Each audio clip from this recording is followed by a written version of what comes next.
Bismillahirrahmanirrahim. Assalamualaikum warahmatullahi wabarakatuh. Waalaikumsalam warahmatullahi wabarakatuh. Kaifa halukum jami'an?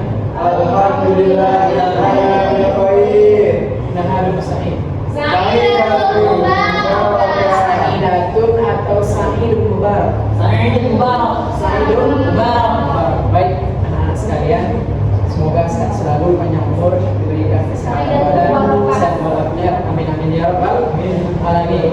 Baik, sebelum kita lanjutkan materi kita, tadi kita barusan membahas puasa. Nah, sekarang kita lanjut ke pembahasan yang selanjutnya, yaitu tentang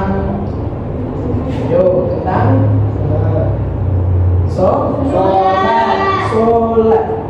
Jadi sholat itu adalah, sholat menurut bahasa itu adalah doa. Sedangkan sholat secara istilah adalah aqwalu wa af'alu muqtata'atu bil takbiri wa muqtata'atu bil taslimi. Artinya apa? Sholat secara istilah adalah beberapa perkataan, beberapa perbuatan dibuka dengan takbir, ditutup dengan salam. Paham anak-anak? Tadi sholat secara bahasa itu apa? Doa. Sedangkan sholat secara istilah itu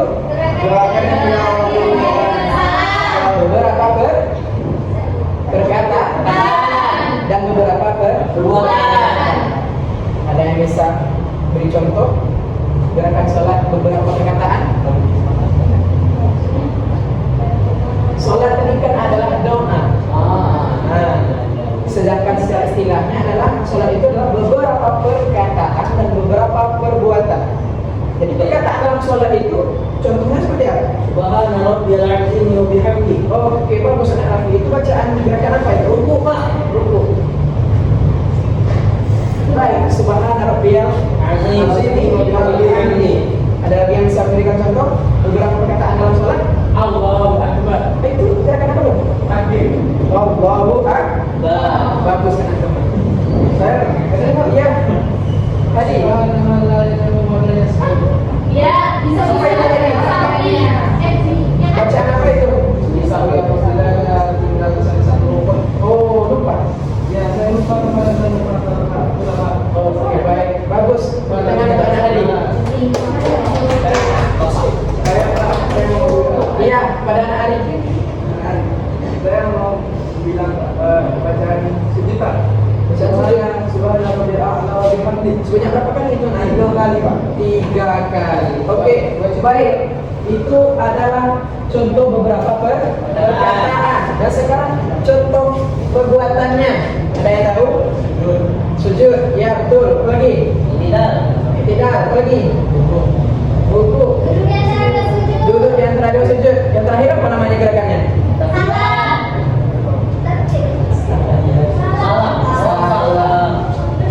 Assalamualaikum warahmatullahi wabarakatuh.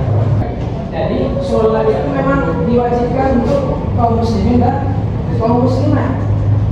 Pak, Iya, pada anak istri. kapan sih Pak perintah sholat pertama kali diturunkan? Kapan sih sholat itu pertama kali diturunkan? Nah, mengingat dan mengimbau, karena Islam itu tidak luput dengan sejarah.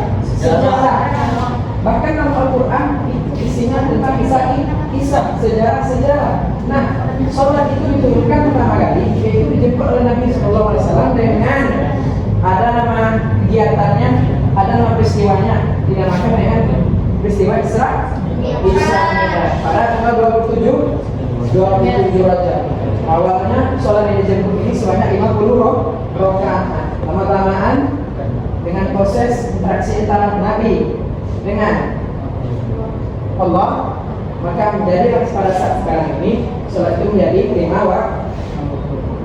waktu. Baik, saudara Rizky, paham? Alhamdulillah. Iya, ada Nah ini Pak, saya mau bertanya, bagaimana cara kita tuh agar kita meninggalkan sholat? maka tidak meninggalkan sholat. Baik, pertanyaan yang bagus dari anak kita. pertanyaannya, bagaimana cara kita agar kita tidak meninggalkan sholat? Nah, jika terdengar suara azan itu, maka bergegaslah ke masjid, ambil wudhu, lalu laksanakan sholat secara berjamaah.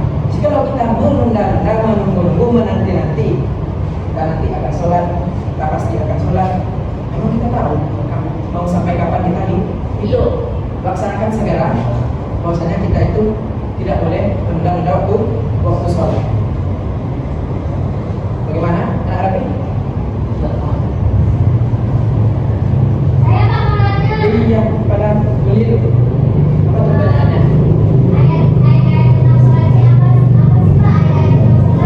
Baik.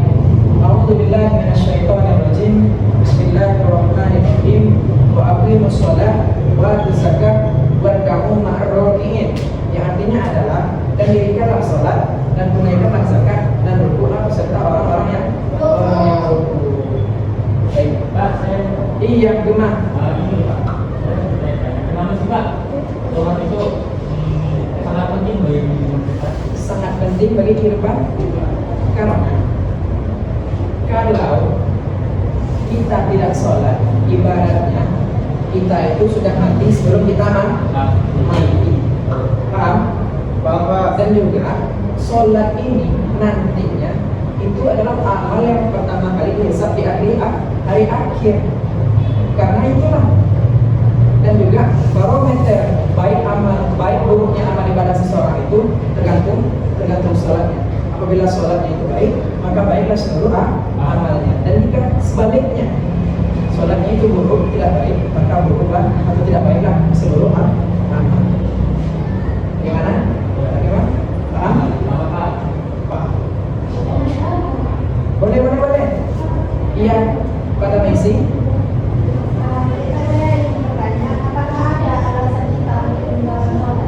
Apakah ada? Ada alasan untuk meninggalkan sholat. Ada yang tahu? Sebelum Bapak menjawabnya? Betul sekali. Mati.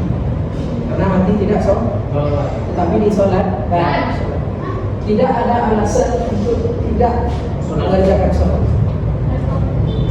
Iya, pada Aulia. Iya. Kenapa sih Pak sholat itu jadi yang agama? Kayak yang begini itu. Yang agama. Baik. Kenapa sholat itu dinamakan atau menjadi tiang agama? Karena agama ini dimulai dari keyakinan. Maka kehancuran agama itu dimulai dari kehancuran keyakinan. Dan kehancuran iman atau kehancuran akidah. Agama ini kita ibaratkan sebuah rumah. Sholat itu adalah tiangnya, pondasinya. Jika tanpa tiang, jika tanpa pondasi, agama itu akan runtuh. Islam itu akan hancur. Islam itu akan roboh jika kita tidak mengerjakan sholat. Paham, saudara anak atau dia? Ya, kepada kami putri dari Sinta. Apa hadis tentang sholat? Baik, Bapak akan menjawab. Bismillahirrahmanirrahim. Sebelum Bapak jawab, ada yang tahu ini hadisnya seperti apa? Ada kami rapi? Lupa Pak, apa Pak? Hadis tentang sholat. Sallu kama ra'aitumuni usolli. Artinya? Sholatlah kamu sebagaimana saya sholat. Itu kata Nabi. Kata Nabi. Itu adalah hadis tentang sholat. Ya bagus, pada nanti saya kasih DH. Kasih Pak. Pak, saya mau bertanya boleh Pak? Iya, apa itu hari? Apakah ada lagu tentang sholat Pak? Pertanyaannya cocok sama orangnya ya tadi. Jadi, apakah ada lagu tentang sholat? Mungkin anak-anak juga sudah mengetahui lagu tentang sholat. Dengarkan baik-baik ya. Boleh. Mana Pak?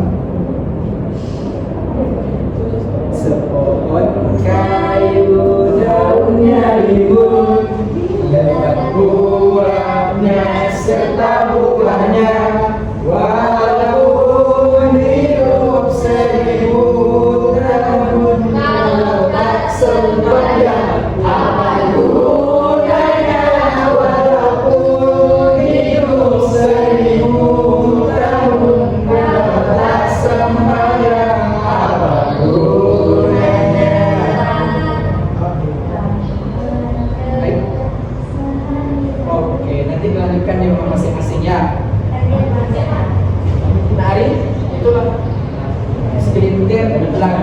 sholat. Walaupun kita hidup 1000 tahun, kalau kita tidak melaksanakan sholat, kita tidak melaksanakan sembahyang, maka tidak ada gunanya kita hidup. Adik, paham? Paham nggak? Pak, ya adik. Mau nanya Pak. Apa tuh? Kalau biasanya kita itu dengan kata-kata Pak. Itu kata-kata. Nah, berikan saya Pak kata-kata tentang sholat Pak. Baik, singkat saja. Sholat akan yang sebelum kalian disolatkan. Paham? Baik, anak-anak sekalian.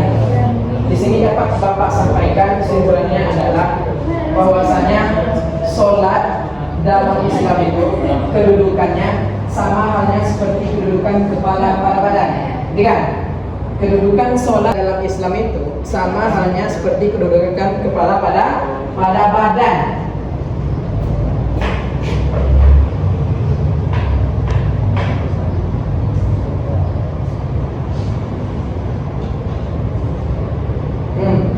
Kedudukan sholat dalam Islam sama halnya seperti kedudukan kepala pada badan. Kenapa? Hari ini apabila kita jumpa dengan orang yang tidak mempunyai kaki, dinamakan orang apa? Orang cacat. Bisa berulas Pak. Cacat. Bisa diurus.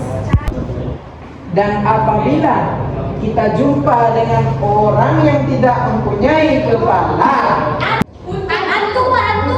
Jangan tuh. Udah mati Pak. Salah. Meninggal. baik, di sini Bapak luruskan. Ya. Kita jumpa dengan orang yang tidak mempunyai kepala, apakah itu orang? Tidak. Udah saya Pak. Apakah itu manusia? Iya. Orang makan Pak. Begitu juga sholat dalam Islam. Apabila kita jumpa dengan orang yang tidak mengerjakan sholat, maka orang itu tidak ada bagiannya di dalam Islam. Baik, alhamdulillahirabbil alamin. Mudah-mudahan apa yang kita pelajari hari ini menjadi berkah dan manfaat di dunia dan akhirat. Syukur kasih ala kamikum. Tapi yang di sini tadi siapa yang tidak ada? Agus Pak. Agus Sulaiman Supri. Adi. Orang di mana?